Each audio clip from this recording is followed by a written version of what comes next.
kita akan tes on driver Apex H900 TEF pesanan dari akun Ali Purnomo 122 yang ada di Sengguneng, Lamongan, Jawa Timur. Satu kali driver Apex H900 TEF. Di sini ada 9 set transfer final, pesanan full set ya. Dan untuk satu set di sini adalah untuk transistor TEF. Jadi untuk jumlah transfer final ada 9 set. Untuk transfer driver kita pakai 2IC 4793 original, produk by Toshiba ya, barrel shield. Dan juga untuk fast kita pakai KSE. Di sini ada juga dioda mur, kita pakai yang bagus ini mas. Untuk MOSFET juga IRFP 250. Di sini ada 4 biji.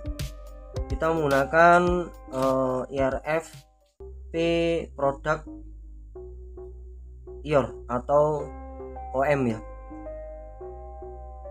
Untuk produk juga di sini tidak ada yang bekas, semua baru. Yang penting untuk Apex H900 TEF ini menggunakan input balan.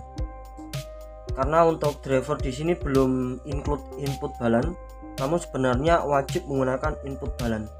Karena bagian ground input ini belum terhubung pada ground driver.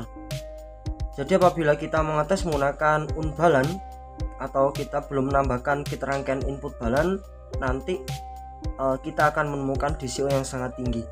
Dan itu solusinya adalah kita menjumper bagian ground input menuju ke ground driver. Dan di sini kita sambungkan dengan kabel warna hitam. Ini dari ground input menuju ke ground PSU. Ini adalah solusi untuk mendapatkan DCO yang standar ya. Nah, namun apabila kita jumper permanen seperti ini, dan setelah itu kita akan menambahkan kit input balan, nanti kita akan menemukan masalah baru ya mas, yaitu akan menimbulkan noise. Dan salah satunya untuk mengatasi hal tersebut adalah melepas jumper ground input ini yang menuju ke driver. Jadi nanti apabila masnya menggunakan kit input balan, jumperan di sini harus dilepas agar menghasilkan driver tanpa noise ya. Dan itu adalah masalah yang belum diketahui mungkin ya. Untuk driver di sini sudah dilengkapi dengan indikator amplifier. Di sini ada 4, protect, clip, signal input, dan juga on power. Untuk IC skema awalnya menggunakan NE5532, namun di sini kita menggunakan JRC 4558 dengan tujuan untuk mendapatkan DCO mendekati di titik 0. Untuk IC stepper kita pakai IR2117, produk IOR juga, kita pakai yang original. Untuk pengetesan di sini kita memastikan bahwasanya driver dalam kondisi normal, dan juga tentang instalasi yang sudah saya utarakan itu perlu diperhatikan ya, agar nanti tidak timbul suatu pertanyaan lagi. Untuk pengetesan di sini semuanya sudah kita tes dalam kondisi normal. Untuk pengetesan tegangan terbatas ya mas. Sedangkan untuk Apex H900 ini idealnya di 55 VAC, dan juga untuk HV-nya masih di 110 VAC atau 120 ya. Tidaknya tidak melebihi di 160 VDC untuk HV-nya. Untuk regulator ini menggunakan tegangan VAC mas. Apabila menggunakan ampere yang tinggi, ini dimaksud 5 ampere ke atas ya. Namun idealnya di 5 ampere ke bawah, karena di sini untuk regulator protectnya itu menggunakan rangkaian kecil. Bahkan untuk penyearah regulator di sini menggunakan 1N4007, yang dimana 1N4007 itu adalah di 1 ampere. Jadi estimasi untuk arus regulator tidak lebih paling tidak di 5 ampere lah. Menggunakan 2 pengkabelan yang saya gunakan seperti ini sudah cukup. Meskipun regulator di sini menggunakan 3 pin soket molek. Nanti untuk instalasi, untuk soket-soket instalasi nanti kita sertakan juga saat packing ya. Untuk pengetesan di sini kita menggunakan 45 VAC untuk tegangan MV-nya. Untuk HV-nya kita pakai di 65 VAC. Setidaknya kita memastikan driver dalam kondisi normal, stepper aktif.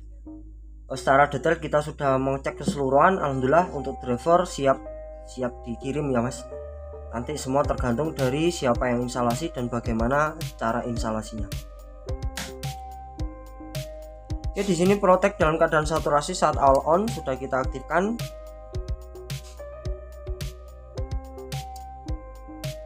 Indikator hijau sudah aktif. Kita lanjut mengetes DCO nya di skala 200 mV.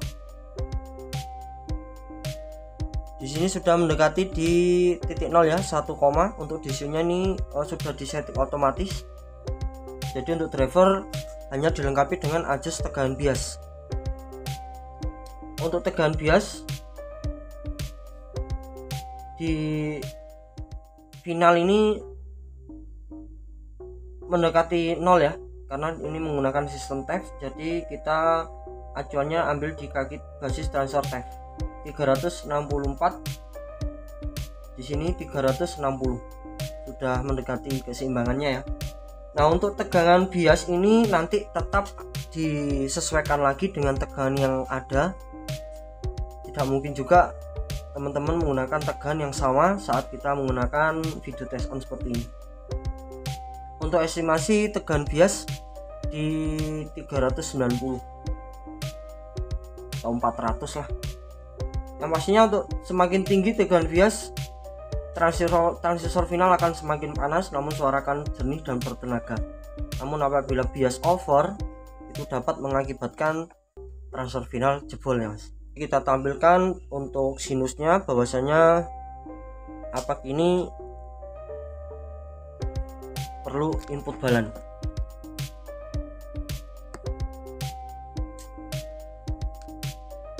Ini untuk LED indikatornya. Ini dalam posisi gen tinggi nih Mas, belum sampai klip juga.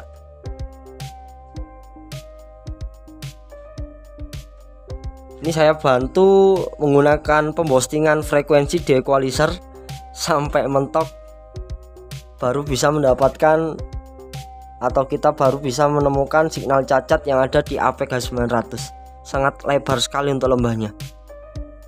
Jadi besar kemungkinan wajib sepertinya ya menggunakan input balan. Sinus juga bagus. Stepper alhamdulillah tadi kita cek juga tegangannya mulus. Namun untuk kelas H ini tolong hindari penggunaan PSU setengah gelombang ya, karena teman-teman akan bakal menemukan masalah baru lagi di steppernya nanti. Tidak mau up biasanya kalau menggunakan setengah gelombang. Gunakan PSU yang simetris dengan sesuai kegunaannya di driver kelas AB ya. Kelas H, kelas AB saya rasa wajib tegangan simetris. Kita coba menggunakan signal musik ya.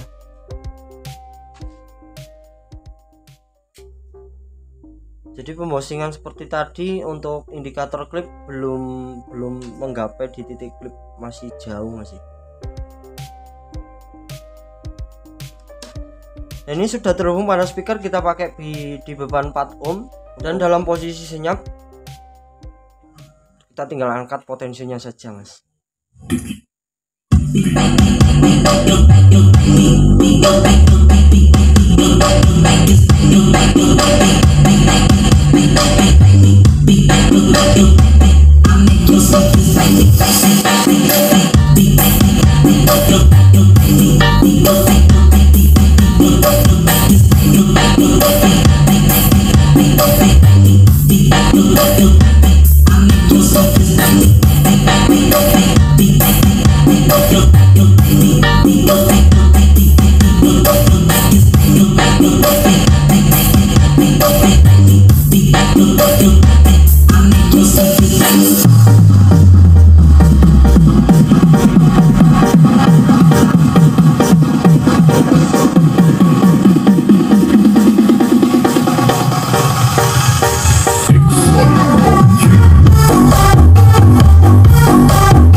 Alhamdulillah untuk driver suara juga lembut sekali mas, namun tendangannya sangat kuat sekali untuk APK 900 TEF di sini.